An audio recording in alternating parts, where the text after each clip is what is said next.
വണ്ടിപ്പെരിയാർ ഗുരുദേവ ക്ഷേത്രത്തിലെ 7ാമത് പഞ്ചലോക വിഗ്രഹ പ്രതിഷ്ഠാ വാർഷിക മഹോത്സവം സമാപിച്ചു. 2 ദിവസമായി നടന്നുവന്ന ആഘോഷ പരിപാടിയാണ് സമാപിച്ചത്. അഷ്ടദ്രവ്യ മഹാഗണപതി ഹോമം, വിശേഷാൽ പൂജകൾ, കലശപൂജ എന്നിവയും നടന്നു.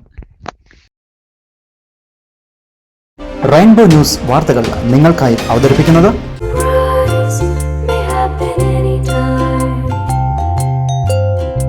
പവിത്ര ഗോൾഡ്, എന്നും സ്വന്തം.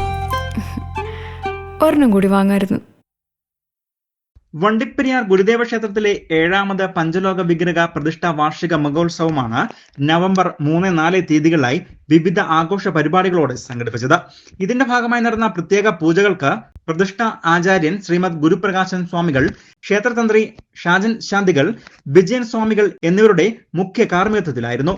സമാപന ദിവസമായ ഇന്ന് രാവിലെ പള്ളി ഉണർത്തൽ, നിർമ്മാല്യ ദർശനം, അഭിഷേകം, ഗുരുപൂജ, തുടർന്ന് അഷ്ടദ്രവ്യ മഹാഗണപതി ഹോമം, കലശപൂജ, കലശം എഴുന്നള്ളിപ്പ്, കലശാഭിഷേകം എന്നിവയും നടന്നു.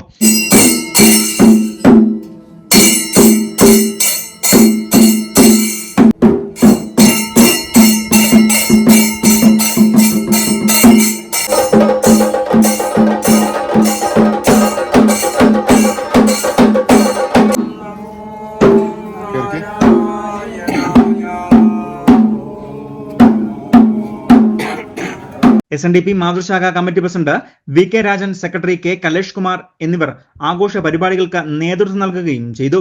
നിരവധിയായ ശ്രീനാരായണീയരാണ് പരിപാടിയിൽ പങ്കാളികളായത്. News bureau, Vandiperiyar.